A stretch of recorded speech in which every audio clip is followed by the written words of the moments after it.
Detective Comics. Batman by Bob Kane. The Batman, having rescued his fiancée Julie from a sinister figure named the Monk, sees her safely on board a boat for America. He is to follow her later when he becomes involved in a mystery. As Bruce Wayne, he is leaving his hotel.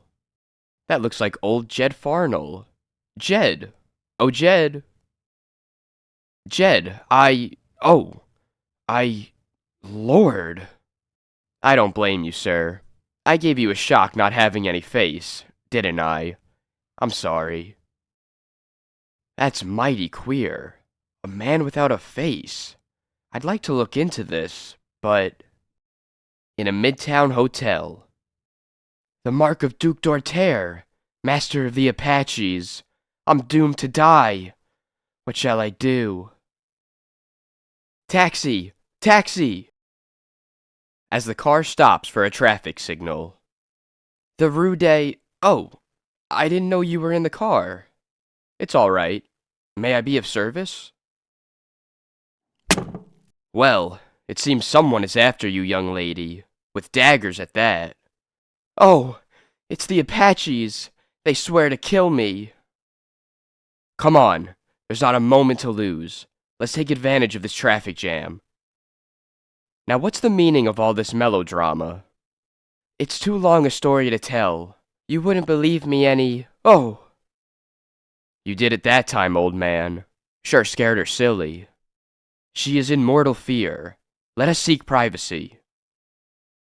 In the Midtown Hotel. Won't you tell me what this mystery is all about? I dare not. Ask Charles here. He who owns no face. He can tell you. He is not afraid to die. My name is Charles Mayer. Carol here is my sister. We were happy once, before we met the Duc D'Orterre. We met at a bal masque. He was enchanted of Carol, but when I interfered, he had me captured and taken to his unearthly den in the Paris sewers. On a hidden altar, he burned away my face and features with a terrible ray. The Duc D'Orterre must be destroyed. He is after our money, and Carol. As myself, I cannot help you, but if you will pardon me. Bruce Wayne disappears, but the Batman enters. I have heard of you, the Batman. I will give you instructions, and may the Lord help you. That night, as Paris sleeps, a death-defying leap into space, and drops into an open sewer. Suddenly, from a corridor, a drunk, probably from a bal masque, get his wallet. The great agility of the Batman throws terror into the Apaches. Where is your leader, foul one? You choke.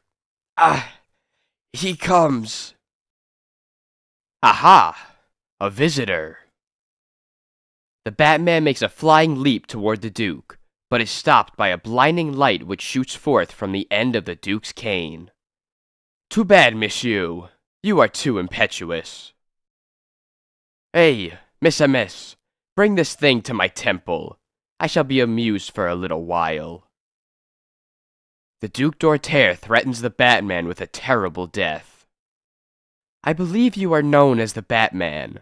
Allow me to show you how my invention, which I call my Wheel of Chance, works. Observe the wheel closely. It begins to whirl slowly, then faster and faster. Watch. The Wheel of Chance begins to whirl. When the wheel revolves its fastest, you will either be thrown against the concrete walls to be crushed, or be maddened by the never-ceasing whirling of the great wheel. Meanwhile, I shall watch from behind a glass door. The Batman is helpless on the mighty wheel. All ready? Go! The wheel begins to turn.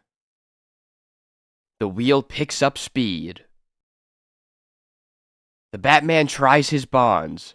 By tensing his steel-like muscles, he breaks the leather thongs. His hands free, the Batman tugs desperately at the remaining bonds at his feet. He is working himself free. Turn the wheel faster! Faster! The Batman is free, but the wheel is spinning incredibly fast. I've got a chance to jump. The Batman releases his grip. I'll open the ceiling gate and let him into my flower garden. Through the ceiling door. And into a riotous garden of color. The flowers have human faces. Am I going mad? Fetch the others, the girl and her brother. I think they may be compelled to yield me my desire. When I am done with them, I shall continue with the Batman. And so, in a different corner of Paris. They've come, Charles. The Duke's men. They're the ones. Get a move on. You're coming with us. In a swift limousine, they are swept through the unsuspecting traffic. To the Duc D'Orterre. Ah, mes amis, you have come. I am so glad. This little wheel will teach your brother that I am serious when I say I want the money he has hidden away. You fiend! Meanwhile, the Batman seems to hear the flowers murmur. I send my thoughts to you, stranger. You must release us. Follow the hedge to a glass door, which leads to the wheel room. The rest is up to you. A vengeful Batman seeks retribution. The wheel begins to move. Help! Help! As the Duc D'Orterre flees through a secret door, the Batman makes a desperate cast. His rope catches onto a bar on the steel hub, and the wheel comes to a sudden stop. Working feverishly, the Batman frees Charles. The Duke has gone with Carol to his palace in Champagne. You must overtake and kill him. He is a fiend. Follow him. We were lucky to escape his Apaches. He will take the highway. You must hurry. Get a taxi. But the Batman has a better plan. And sharp against the moon. Searching, always searching for his quarry. In a car below. A plane! The Batman's plane! Driver! Faster! The Batman fixes his automatic controls and prepares to attack.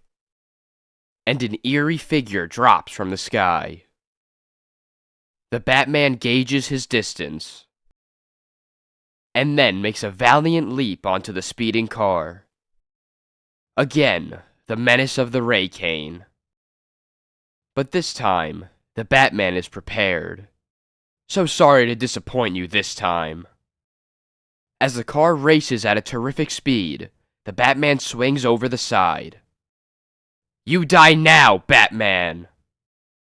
But the Duke reckons without his captive. Ugh! The Batman leaps into the tonneau of the big car, directly onto the Duke. The fierce struggle unbalances the car, causing it to careen crazily off the narrow bridge. Split seconds meaning life or death, the Batman grasps for his rope ladder, and catches it just in time to escape sudden death. Later. You've been wonderful to us. Mere words can't express how much we appreciate it. But won't you tell us who you are? That, my dear, must be kept a secret. And now, au revoir. A smashing, new action-filled Batman thriller appears in next month's Detective Comics. What a Knutt, The Inventor, by Bob Kane.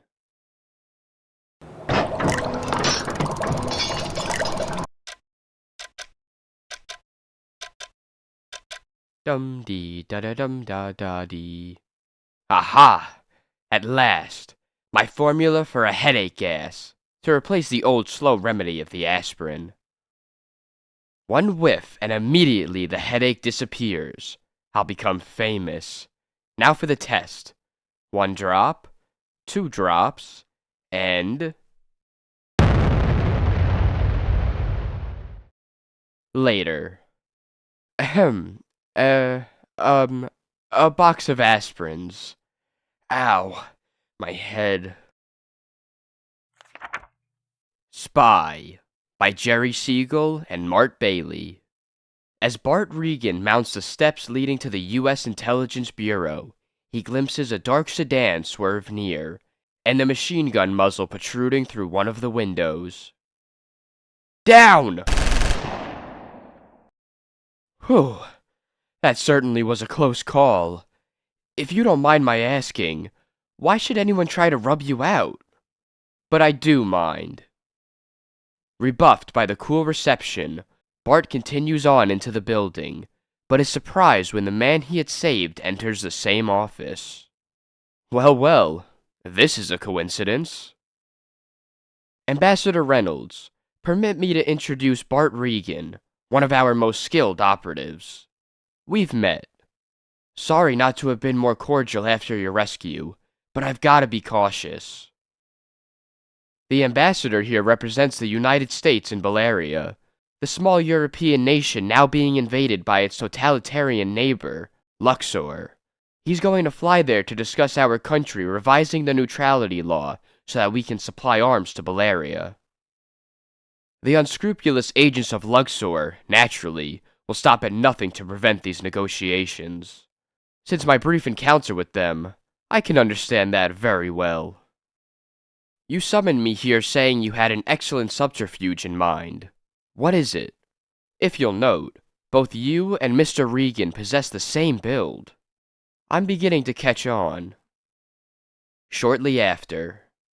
When our makeup expert gets finished, you're due for a shock. Good Lord!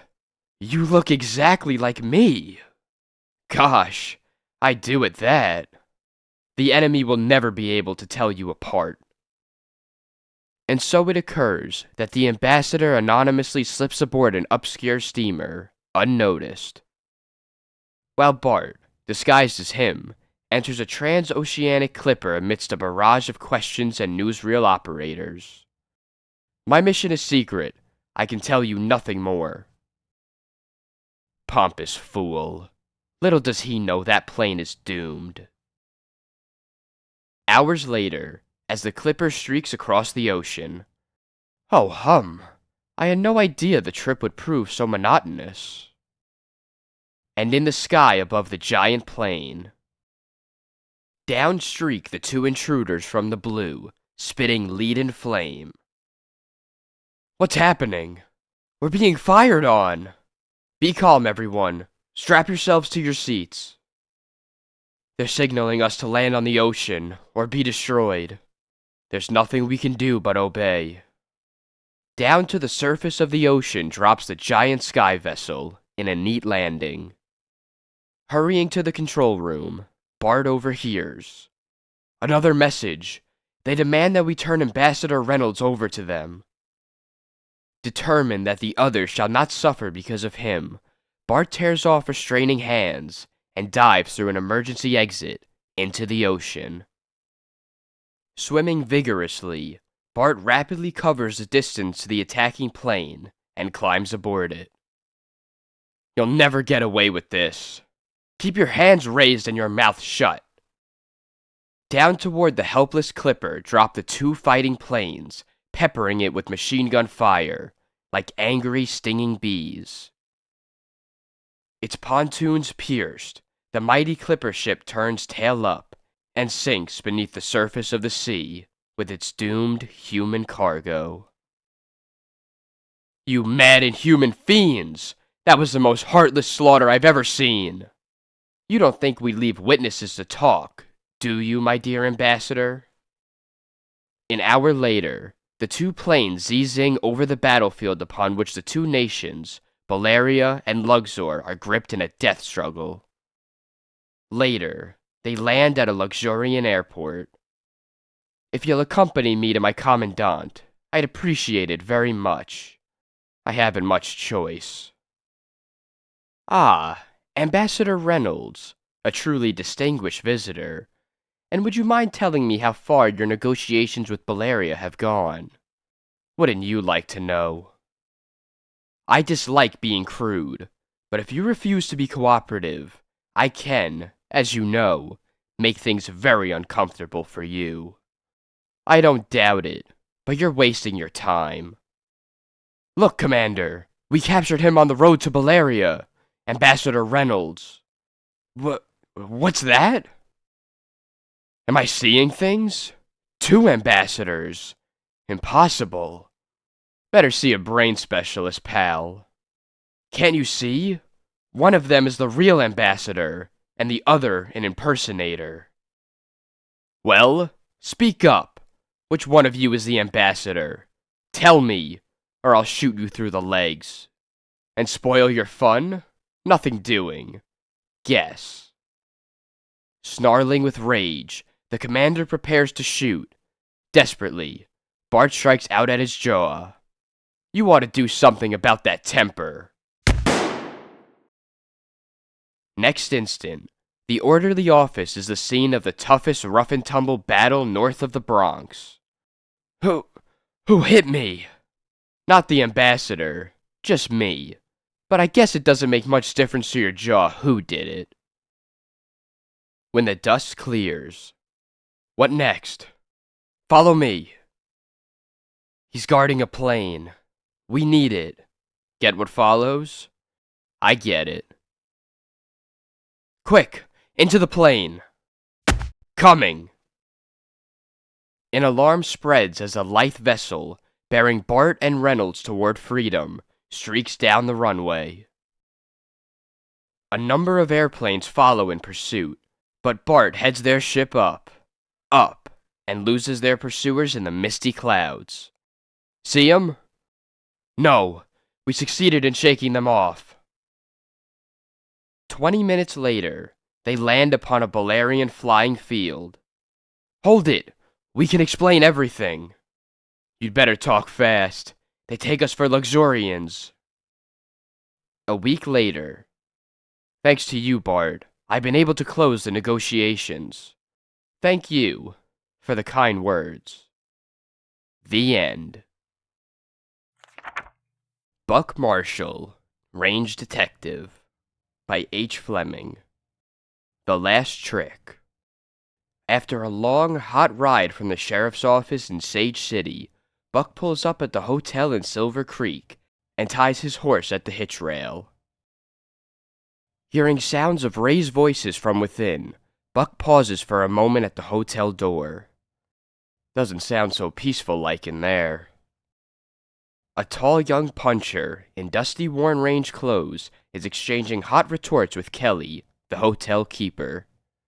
I ain't giving no room to any saddle tramps without seeing the color of their money, so get out. Button your lip, hombre, or I'll pin your ears back to the collar of your shirt. Suddenly, the hotel keeper's hand darts to an open drawer beneath the counter. Yeah, you and how many more range monkeys? With the swift action of a cougar, the puncher leans across the counter and snatches the gun from the other's hand before he can bring it into action. Quickly emptying the cartridges from the gun, he tosses it on the counter. There's your barker. The next time I'll put my brand on your hide. Next time you show your mug round here, Jackson, I'll fill you full of lead. No, you won't, because I'll come healed and will sling a little lead myself. Later, Buck is sitting in a corner near the side entrance. Suddenly, there's a shot from the front door. Jackson stands with a smoking gun in his right hand. With a gasp, the hotel keeper collapses, sprawling across the counter with his arms flung forward. Keep your hands high, all of you. I'll drill the first one that so much as wiggles. As Jackson backs through the door, Buck dashes out of the side entrance to head him off. There he goes on his horse. I'll get after him. Good. He's heading for the upper trail. I'll use the shortcut and head him off. Reach high. Watch yourself, killer. If you don't want to stop lead, I'll take your gun. You got me wrong, stranger. I was framed. I didn't fire that shot. I don't own a gun just now. I was walking past the hotel when I feel a gun in my ribs.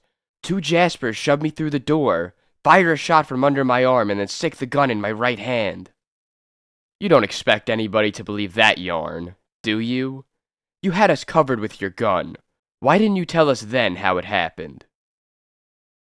Because I knew I'd get a slug in my back if I didn't give the killers a chance to make a getaway. I was in a mighty tight place, mister. They put the gun in my right hand and I can only shoot with my left. Couldn't hit a barn door using my right hand. Do you know who these two are? Sure. A couple of gunmen named DeMars and Campton. Give me a gun and I'll bring 'em back. Pronto. Okay, but I'm going along with my gun at your back. Declaring that he knows where the two are likely to be hiding, Jackson starts out. Buck has given him back his gun and is following a short distance in the rear. If he tries any tricks, it will be just too bad. After following a trail through the foothills for a couple of hours, Jackson pickets his horse and continues on foot. I'm taking a long chance coming up here this way. Steve Malone, District Attorney, by Don Lynch. Where are we taking ya? For a ride as a reward for guys that won't pay to join our Cleaner Protective Association? But I can't pay you $10 a week. I demand that you let me out this minute. Well, if you insist. Hank, stop the car. Okay, Taylor, start walking. Here, Joe? Let him have it when he gets in front of the lights.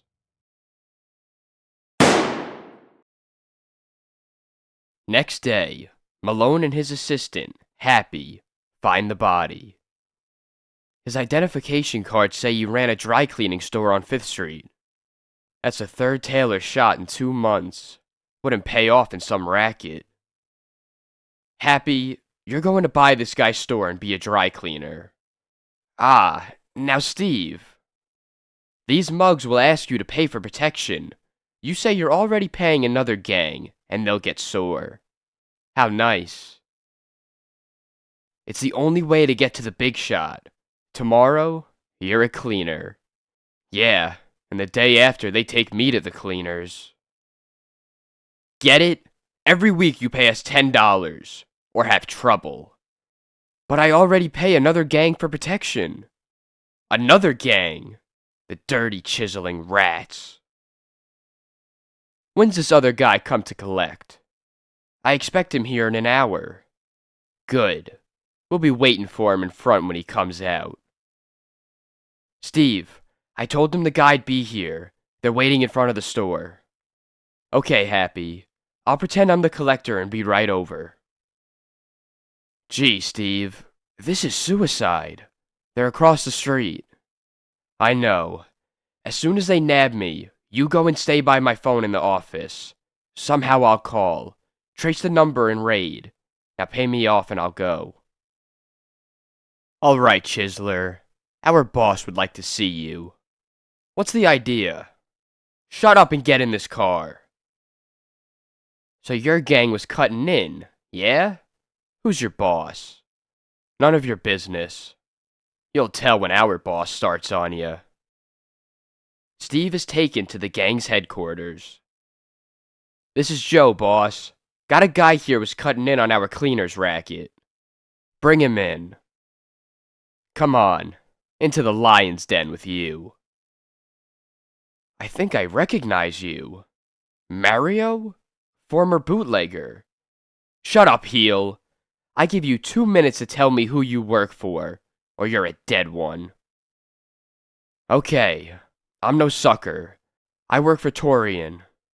Torian? Never heard of him. Where is he? If I want to see him, I call a private phone and make an appointment. Smart, huh? Won't even let his men know his hideout. One chance for your life. Call Torian and make a date to meet him now. One funny word and I shoot quick. Okay, I'll call him. As soon as this phone rings, you get to work on your phone and trace the call. Or goodbye, Steve. There goes the phone now. Steve calls his own number. Summy, I-5, Hell, Torian. The date definite, and no monkey words. Torian, have to see you right away. At Harry's bar in an hour? Okay, boss. Sure. Steve, what the devil? I'm not Snorier. Joe, send 2 of the boys to Harry's bar to finish Torian. Then you and Spike take this sap out for a ride. So I'm to be knocked off, eh? Yeah, I don't need you anymore, so you get the ride. Yeah? Well, maybe I won't. If I get that gun. Steve fails to get the gun in time and is overpowered. Calm down, wise guy, or we'll conk you. Get him out of here quick, and make sure he doesn't come back. Come on, boyfriend. The car is waiting. We can only ride you about a half a mile more, fella. Then you get out and walk. I know, like you did with that tailor last week. Okay, Chiseler, get out and start walking. In the meantime, Steve raids Mario's. Drop that rod fast, man, if you're smart, and tell us what you did with Steve. Tell us what you did with him fast, or so help me, I'll tear you inside out. Let up! Boys have him on Highway 6, taking him for a ride. You better pray that he's alive when we get there. Step on it, Mike. We're flying now. Sorry we can't drive you any further, pal, but you won't have to walk far. As Steve reaches the headlights, he dives in front of the radiator. The dirty rat. Missed him. Go get him quick. It's just as easy this way. Not as easy as you hope, pal. Roll clear, Spike, so I can get a good shot into him. There's the car. Pull up in front. Quick. Drop the gun. Okay, take that. Get the driver, fellers. You alright, Steve? Boy, you look a mess. Say, while you're still the cleaning business, you can clean and press this suit. You won't have to pay for protection now either. Slam Bradley by Jerry Siegel and Mart Bailey. While out driving, Slam and Shorty give a tough-looking hitchhiker a lift, but when he attempts to rob them, Slam resents the abuse of his hospitality. Raise your hands. Like this? He's out. Cold. What'll we do with him? Drop him off at the nearest jail. Do you realize who you've captured? James Kildare, with a $5,000 price on his head for murder. No foolin'. $5,000? Whee! Several days later. Here's the $5,000.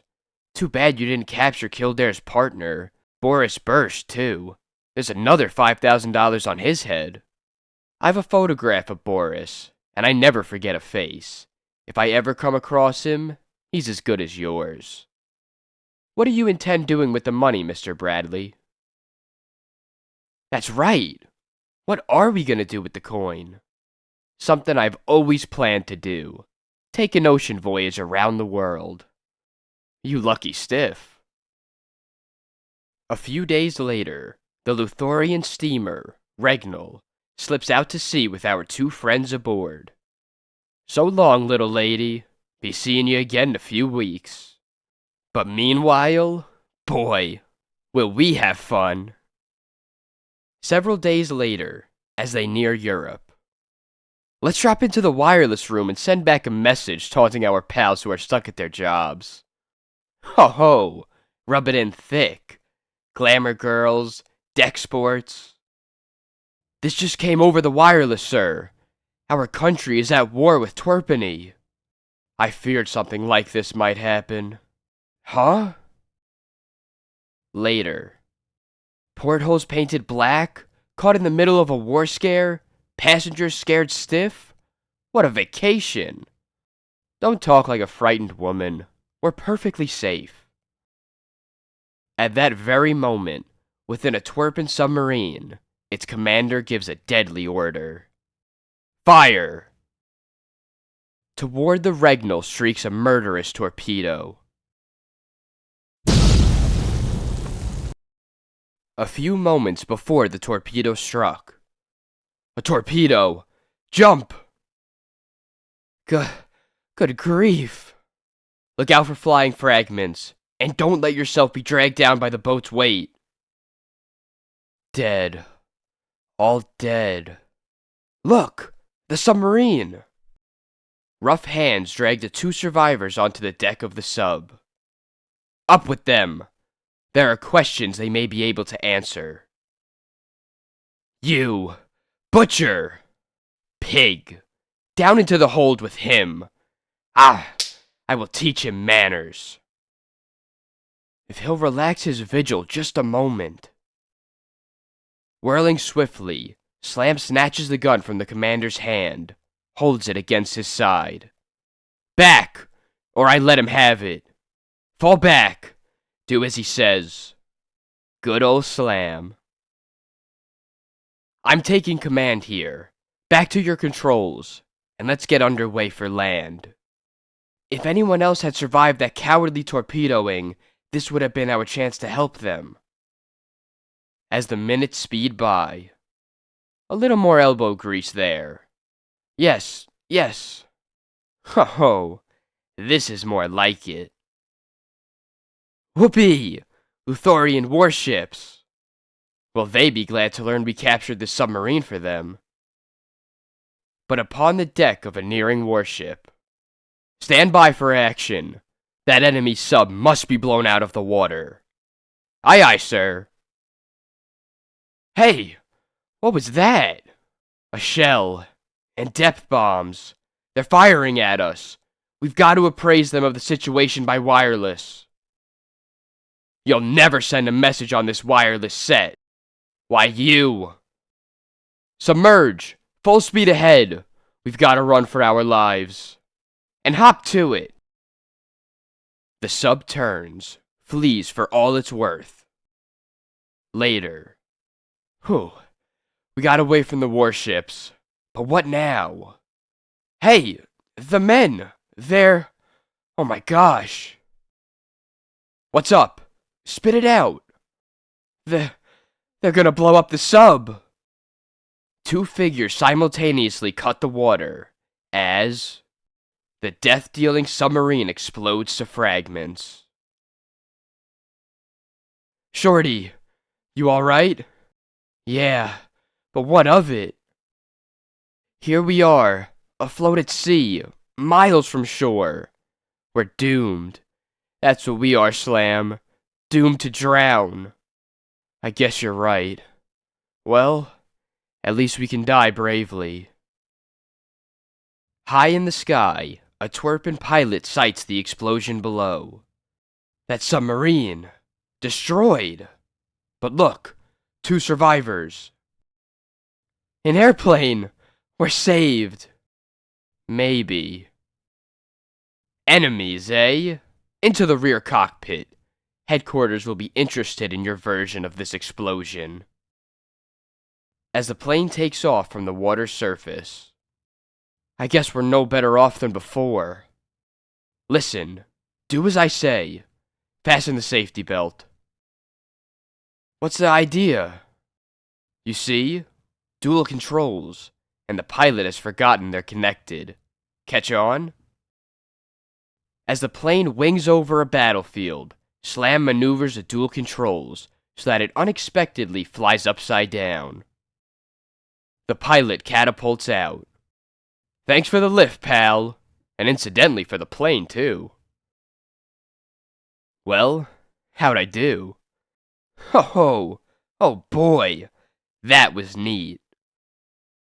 Hey, what's that? Anti-aircraft guns. The motor. Good lord.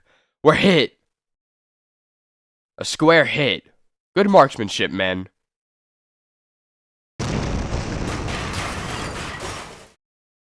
Get out. You are my prisoners. Don't shoot. Give us a chance to get loose. They are promptly led before the Luthorian camp commander. But we're Americans. You can't hold us as prisoners. Take them away. Execute them at dawn. So we ought to take a trip around the world to better our minds and forget adventure, eh? Phooey. How was I to know it would turn out like this? Psst. Huh? What's that? Shh. It's me, your jailer. In reality, I'm a twerpin' spy. Come. We'll escape together. Well, Nothing doing. We'll be just as bad off in twerpin' hands. You'll come with me. Or... well, if you put it that way, we'll go. Into that seat. If you make a false move, I won't hesitate to kill you. I don't doubt it. Through no man's land streaks the fragile, bouncing motorcycle, while shells scream and explode on all sides. Hold on, Shorty. I don't need no urging. When they reach the twerpin' lines. Halt! It's Agent XYO. Permit me to pass. When Slam and Shorty are ushered into the twerpin' officer's room for questioning. Boris Borscht. I'd recognize that face anywhere. So, American detectives, eh? XYO, you may leave us alone. When the spy leaves. So you escaped to Twerpany, eh, Boris? And got mixed up in this war? You know me, eh? Too bad. Then you must die. Die? That's rather drastic, isn't it? But outside the room, Luthorian agents advance stealthily.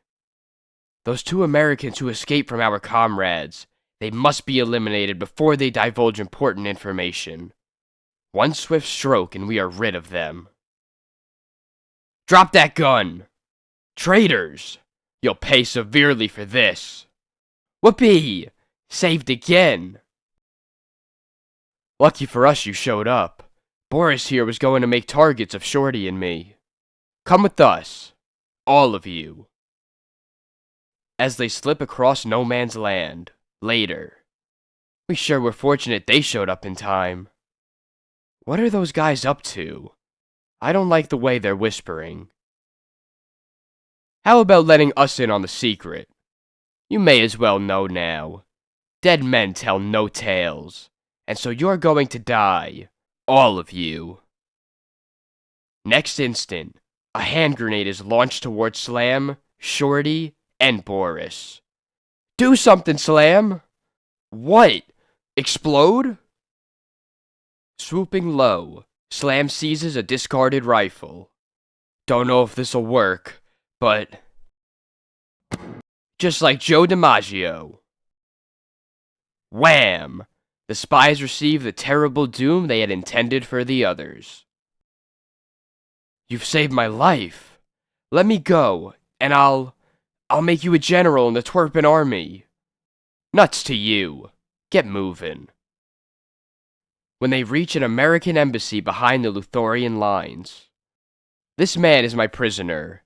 How soon can I return him to the U.S. authorities? I'll arrange accommodations for you on the Clipper at once.